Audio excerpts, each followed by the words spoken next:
Before we get started, I want to remind you of something essential to your recovery and mine. And it's something that our speaker today says all the time, and it's don't just survive, thrive. And I think that's what we are trying and have been trying to do for a long time. But Tommy is going to directly speak to that today when he talks with Frank Liddy. Pretty exciting to have the two fellows here today. Anyway, I looked at his website, which is Recovery 2.0 on Google, and it is amazing. It's a well-balanced recovery program, and he does have 30 different meetings a week for you to choose from, among other things. Those meetings include, it's a robust program, and it includes spirituality, meditation, yoga, 12-step study, food addictions, and much, much more. Like I said a little earlier, there are 30 meetings that he presents a week, and they're lovely. They're just lovely. So let's listen to what Tommy explains about his approach to recovery when he talks with Frank Liddy about recovery and addiction. And I'm so glad you're both here. It's going to be pretty exciting. And welcome to this beautiful space that we get to share together. Thank you, Tommy. So, Tommy, it's always good to begin at the beginning. And I'm wondering what life was like at the beginning for you, Tommy. People ask me how I came to this work, dedicate my life to helping people recover from addiction. And I tell them I came the honest way. I came through the direct experience of addiction. And for me, addiction is something that began a very, very, very long time before addictive behaviors came into my life to deal with those challenges, those underlying causes and conditions, which were already there. With regards to alcohol, just because I know this is not an AA meeting, but my story involves alcoholism, drug addiction, cigarette addiction, codependency, sex addiction, money-based addictions, gambling, debt, shopping, food-based addictions, technology-based addictions, and all of those are just ways that a human being tries to solve a problem. And the problem is what I refer to as addiction. All those addictive behaviors are just attempts to solve that problem. So what it was like for me at the beginning, I was born into a tense, emotional household. There was a lot of anxiety, a lot of anger, a lot of things happening that were repressed and suppressed. And I believe that as an infant and a child that I was developing into an anxious person. Anxiety is that state where you feel like something's wrong. There's something wrong. You may not be sure what's wrong, but you feel there's something wrong. And it may not be conscious. It could be subconscious. It's subtle. So you're not necessarily high-grade anxiety like freaking out, PTSD, this kind of thing. It can be very subtle. Just a little nagging feeling like somewhere something's just wrong. And when you feel that way, when anyone feels that way, they are going to do something about it. The human mechanism, this machinery, is wired to bring itself to peace, wholeness, oneness, to healing. So if you are out of balance, you will find yourself looking for solutions, always trying to bring yourself back to balance. That's what we do, which might be surprising for you to think of that, because all of us share that in our efforts to seek balance, we found so much imbalance, extraordinary imbalance in our lives. The effort to bring balance was the right effort. The places that we looked, the methods that we employed to bring balance were incorrect. So we were headed to the right destination, but we had gotten on the wrong train. We got on the wrong train. And so when you get on the wrong train, you're heading off in this side direction when really you wanted to go straight ahead here, but you headed off in the side direction. And some of us took that very far. I am certainly one of those people. So my entire life of addictions really could be characterized as baseline anxiety, reach out, get high, crash, return to the baseline, anxiety, reach out again, get high, crash, return to the baseline. So you see, it's really all about, how do you know yourself? I knew myself mostly as anxiety. That's my baseline. What I know of me is, if I were able to voice it, which I wouldn't have been able to do, I can only voice it now looking back. My baseline was anxiety. That's what I know of myself. My true self is not anxiety. Therefore, I don't know my true self. I can't penetrate through my anxiety to get to know my true self. Anyone who doesn't live in connection with truth is in an addictive state. I'll say it again.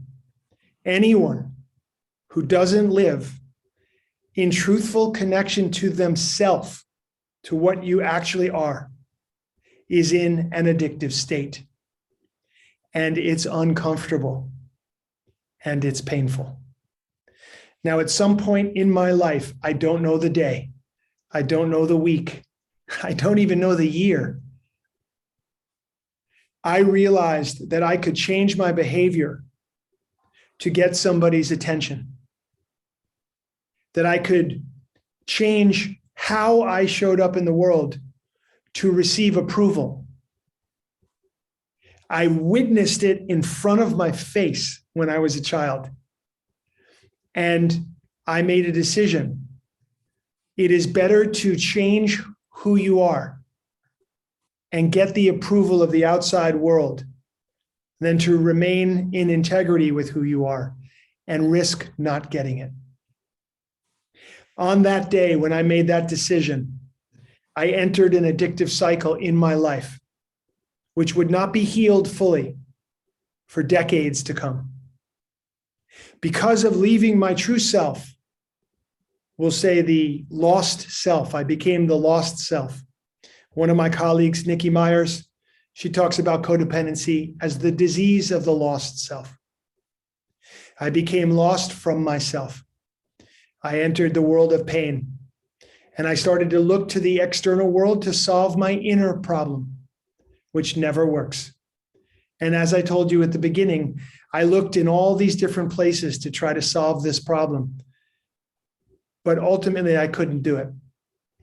Now, when you look to alcohol or drugs long enough, you become physically and psychologically addicted to those substances and the chemicals that they create in the body when you take them.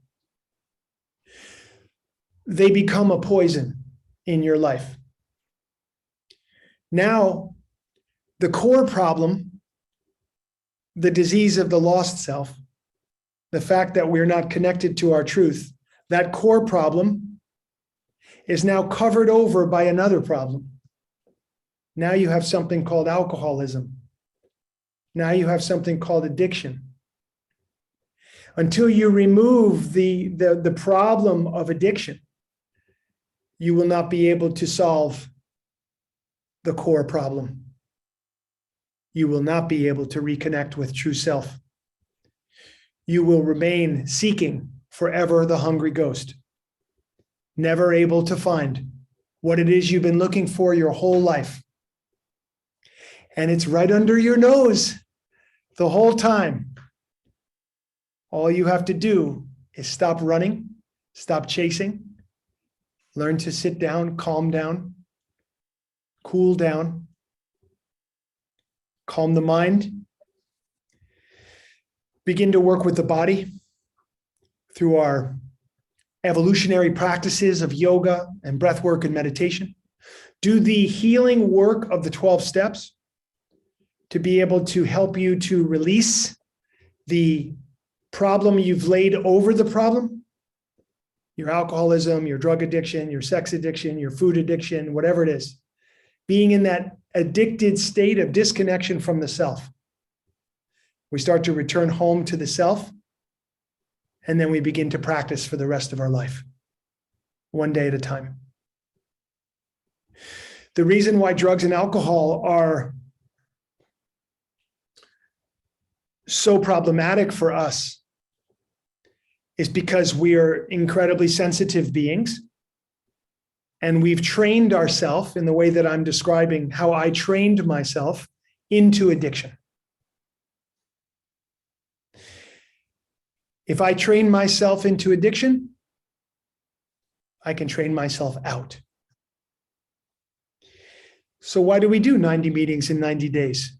Or why do we train for a marathon? Or why do we do our yoga postures? Or why do we eat healthy food? Or why do we do anything? Because we believe on some level it will bring us to that sense of balance that we've always been looking for, that it will bring us the happiness and contentment that we've always been looking for. And so that's like all the outer work is living outside in, even the positive stuff. Ultimately, we're going to need to learn to live inside out. So we take care of the insides first. Sometimes, of course, we have to eat food to be alive. We have to breathe to be alive. We need love to be alive and thrive. Sure, we need the outside world. We're in the world. But we tend to the inner world first. And we train ourselves into a state of being where alcohol and drugs are no longer relevant. I lived in a state of being before where alcohol and drugs were very relevant for that state of being. Makes perfect sense. All the behaviors that I was capable of as an addict shouldn't surprise you. If I said to you, could you imagine that when I was a heroin addict, I stole money? Now, that wouldn't be shocking to you. I don't believe. You would say, well, of course. That's what you would do. Anybody who's in the frequency of addiction, who's engaged in severe alcoholism or drug addiction of some kind or another, it shouldn't shock you that those behaviors are there. Sometimes I joke around and I say, we're all sitting in a circle of liars and cheats and thieves. The difference between this circle of liars and cheats and thieves is that these people here are trying to heal, are looking at the things that they've done, are creating a new way of being in the world where they can look back at a time where they were in another state of being where there was lying and cheating and stealing going on. And we can look at that with our eyes open and our head held high and say, yes, in that consciousness, in that state of addiction, those behaviors were possible for me, like they would be possible for anybody. Now, this circle is elevating their frequency, elevating their consciousness, working on being better in every area of their life, reconnecting with true self, and moving into this state of yoga or freedom, union. The 12 steps for me, critically important in my journey. They provided the foundation from which the work of my life could actually begin. I don't know how I could have made it without those steps, because those steps emphasize the things that made everything else possible. An emphasis on honesty and truthfulness, an emphasis on releasing the past, an emphasis on seeing where you had done harm and being willing to do something about that, an emphasis on service, being of service in the world in a way that was meaningful so that we could engage in the world in a purposeful way. All of that critically important. It's in me even now, obviously, as this gentleman asked me to come and share my experience with you. And that was the most exciting thing to me. Wow, I get to speak to these people in Berlin, across the world, who have put together this incredible circle of liars and cheats and thieves who are making their life incredible. Wow, I really want to be a part of that. I could show up in that way. I might say something that could be helpful to someone here, only because I've been through all these different iterations of addiction, and I'm uniquely suited to be of service to somebody who also has those challenges. I understand that. I'm so grateful for that in my life. So that was a long-winded way of saying that for me, addiction started a long time before the addiction, if you will. Thank you, Tommy. And Tommy, you were saying there about the self. That's one that always baffles me. I come from a student of Zen through the San Francisco Zen Center, based here in Belfast, Ireland.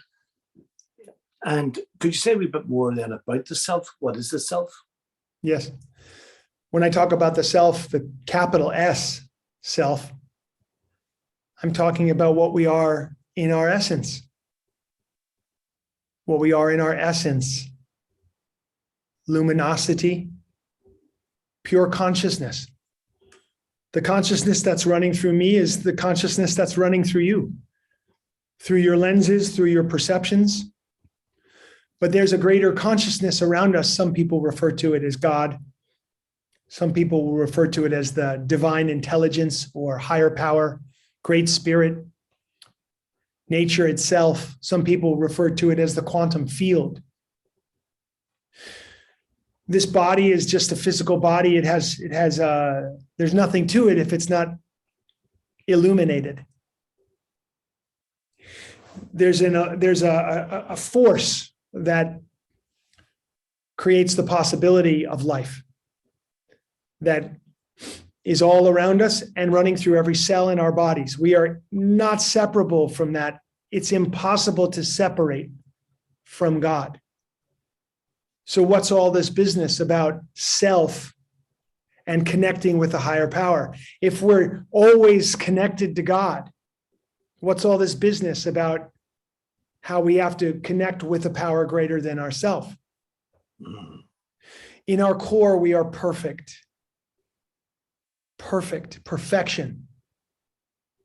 Layers of misunderstanding, misperception, confusion, pain, trauma, stories, more stories get laid on top of that perfect inner luminescence, that perfect inner pure state of awareness and love. And all these layers are laid on top of there. We see things not as they are. We see things as we are. That means that our recovery of connecting with a power greater than ourselves is really just a process of subtraction, not addition. There's nothing that can be added to you, ever. You're already perfect. But we have to remove the layers of confusion, of misperception, the layers of misunderstanding. They have to be subtracted away so that we can stand in the flowery language of the big book or of Christian religious paths. We can stand in the sunlight of the Spirit. We can be in that direct flow, this direct connection with a power greater than ourself, which is ourself, which is running through us, which is our pure state of being, which has become disconnected because of storytelling and misperception. So when we're talking about the self, you just have to understand that you are a child of the universe. You are perfection itself. Very few of us look in the mirror and feel that way. Sometimes I look in the mirror and I say, my God, how did this happen? I was 16 years old a minute ago. What happened here? But that's exactly the point. This whole thing that you refer to as Tommy Rosen is not the truth of this.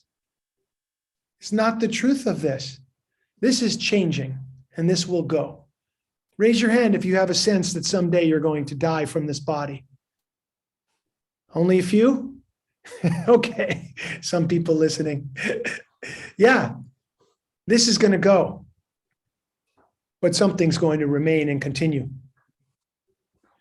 Much like a wave coming up out of the ocean, and a droplet of water comes off that wave. That's like you.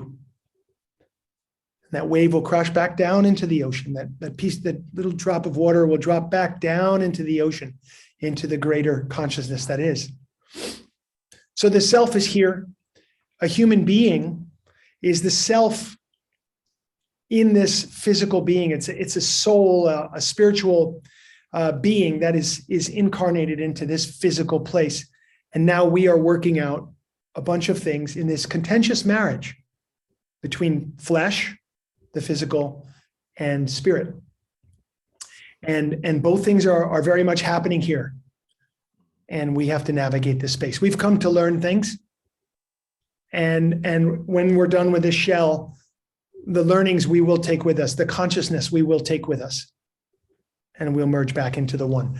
So that's a lot of fanciful language. And boy, oh boy, I know that when I first started to meditate and first started to make deeper connections, a lot of this didn't make much sense to me. The way I could try to break it down in the most simple way is to say this. You don't have to believe in God to be sober. You don't have to believe in anything. You just have to love. You just have to love. Some people would say, if you love another human being, or even an animal or a creature, if you love with all your heart, that's God right there. There's nothing more to it. You don't have to think about it or be intellectual about it. Or, in fact, the more intellect, the worse it is. The things I'm trying to relate to now are not relatable. They're just from my own experience. I can only give you a glimpse of what I've experienced. You could only give me a glimpse of what you've experienced. It turns out that all at the end of the day, our relationship with spirit is personal, non-transferable. You can't give it to me. I can't give it to you. You have to develop it on your own. But we can support each other in the spirit of love, and that is what imbues us all with the spirit. So that's part of the reason why these circles are so powerful. Thank you, Tommy. A lot of food for thought there. So tell me, Tommy, when it comes to step 11, could you talk a bit about step 11? Sure. Sought through prayer and meditation to improve our conscious contact with God as we understood God, praying only for knowledge of God's will and the desire to carry that out. So in the big book of Alcoholics Anonymous, where step 11 was first written and published, they say more about prayer than they do about meditation. And in fact, there's very little about meditation at all. They do have those 2 or 3 pages where they talk about a form of contemplation, which is really beautiful. It's a beautiful, beautiful practice they speak about, where essentially you ask a question and you sit in quiet aloneness and receive whatever comes. Just this sort of communing, if you will, with God. And I really love it. It's a beautiful thing. From the classical yoga perspective, that's not meditation. And that's not to say that that's good or bad, right or wrong. We're not in the good or bad discussion here. We're exploring. We're just exploring together. So from the classical yoga perspective, meditation could be described as absorption into that which is being observed. Oneness with that which is being observed. Maybe the easier way to say it would be singleness of awareness, single point of awareness, and coming to that and being absorbed in that meditative state and finding through that meditative state a greater access to power and freedom. Okay, so the 11th step itself, we connect with that which is, that which is, that which exists. If we're in the belief of things, we're not sure about things. I believe in God. Sometimes my teacher would say, well, better to know God than to believe in God. And then that sets a student off on a path. How can I know God? How can I create this relationship? This is what the 11th step is all about. Two of the methods, prayer and meditation. Prayer, this beautiful thing, so much has been written about it. I am a firm believer in the power of prayer. I pray every day. I pray silently. I pray out loud. I pray inwardly. I pray outwardly. I try to bring prayer into everything that I do. I try to bring the sacred into everything that I do. I highly recommend it for everybody. I was really struggling with relationships and women when I was a younger man back in the 90s. And I was talking to my teacher about it. And he said, you know, wherever you go and whatever you do, bring God with you. Bring God with you. He said, make everything you do be sacred. Make everything be sacred. And later on, I would receive a teaching from this brilliant, brilliant woman named Sadhvi Bhagawati Saraswati Ji. She's an American-born woman who lives in India, in one of the places that we take people on our retreats each year. And a woman this year asked her about sex and sexuality and challenges around that and addiction. And she said, devotion. Bring devotion into it. And it was such a simple but beautiful answer that directed a person's thought toward, now what would that look like? How can I be a more devoted person? And she wasn't just saying devoted to the sexual act or devoted to the relationship, but being devoted to God within the context of this experience. What would that mean? And that changes the game for many of us. It immediately changes the way we're thinking about things. And so this is also part of the 11th step is I'm seeking greater wisdom, greater connection. I recognize that there is a greater intelligence, there's a greater bandwidth of information that I would like access to. Why? Because I want to surrender into all that is. Surrender into God. Surrender into that which doesn't change. Since this changes, I'm looking for something eternal. Where is it? Well, it happens to be inside and outside and everywhere else. I want to connect with it in the here and the now. And so through prayer and meditation, this becomes possible. You can move from a sense of belief and faith into a sense of knowing. We say more will be revealed. What does that mean? Well, it means that as you go down your path of meditation and prayer, and you are improving and growing this relationship with something that's greater than you, you attain a greater wisdom. You attain a greater sense of what is actually real and true. And then you can live from that place. When I was using drugs and alcohol, what was real and true for me was really more related to my cravings and my urges. I live in such a way, in the active state of addiction, I live in such a way where I'm either high, trying to get high, or I'm in the relief of having satisfied a craving. And that's the sum total of what I know my life to be. I'm always chasing after something, or I'm in the relief of having just satisfied a craving.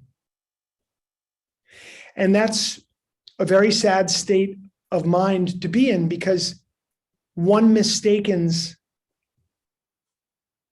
that relief of craving to be happiness or to be contentment. The only thing that I knew to be contentment was the few minutes after I relieved a craving when I was using drugs and alcohol. Well, that's so fleeting, and that's so surface, and that's so shallow. And so what we're looking to do is to penetrate into the depths of God, to penetrate into the depths of spirit, to penetrate into the depths of ourself, and to go to something much deeper, much more profound, much more meaningful, much more devotional, much more fulfilling and joyful and blissful. Thank you. I could speak about the 11th step for the rest of my life. I don't think I would cover it. Prayer and meditation. Yes, let's do that. So Tommy, you mentioned a couple of times there about teachers, and I also like what you said too, about how say one delusional state could be on top of a layer over another delusional state, and then about being able then to come to that authentic true self. Mm-hmm. And you mentioned teachers. Can you tell me a bit about the importance of teacher? Thank you for this question.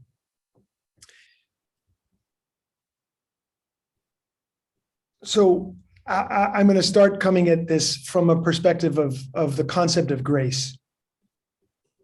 Grace. On June 23rd this year, I'm going to turn 32 years sober, clean and sober. Now, in our fellowship, right, you've heard this before. I'll say to you, on June 23rd, I'm going to turn 32 years sober, and then I'll add the words, God willing. You've heard that? Yeah, give me a thumbs up if you've heard that before, like God willing. Okay, right. Well, I want to tell you something. God is willing. If I relapse, in between now and June 23rd, it won't be God's fault. Okay? It won't be, well, God wasn't willing for me to be sober, in the next month. It won't be that. So what I believe in my heart is that, again, the grace of God is always available. Always available. It's never not here. Our own ignorance gets in the way. We get in the way of accessing that grace. But for me, grace is a trinity. It's a trinity. So the grace of God is one point of a three-pointed triangle. You guys some of you like football, Premier League, all your German amazing football teams over the last incredible, sportsmanship over the last decades, and all of Europe and the whole world loves football, what we call soccer in the United States, But think of a football pitch and think of the goalposts, the lines, the game itself, the rules of the game, all of that will represent God. It's there. It's always there. And now how will we interact with that pitch? Then the second point of the Trinity are teachers, which is the center point of this question.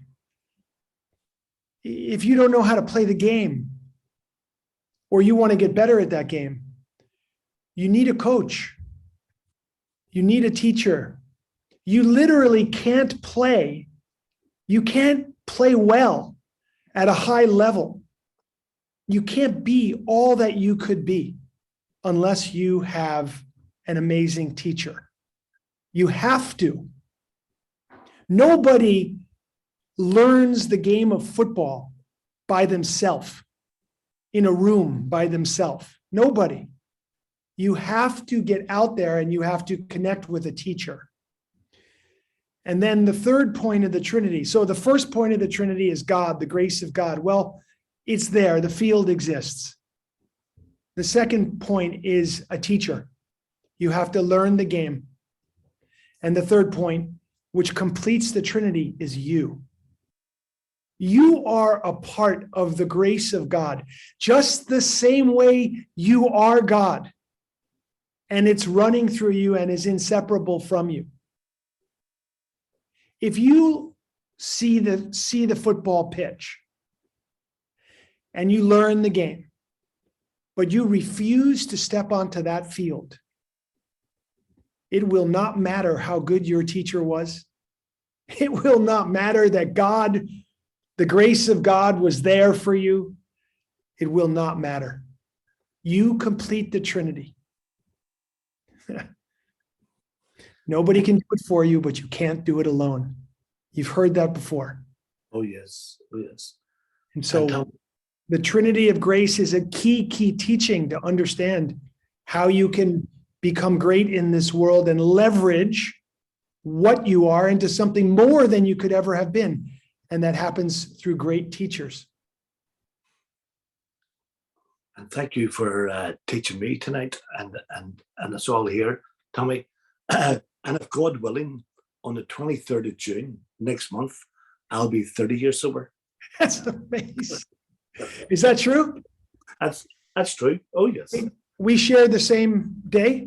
Yes, 23rd of June, 1993 was my date for sobriety. 1993, amazing. So you'll be 30 this year. I'm 30, yes.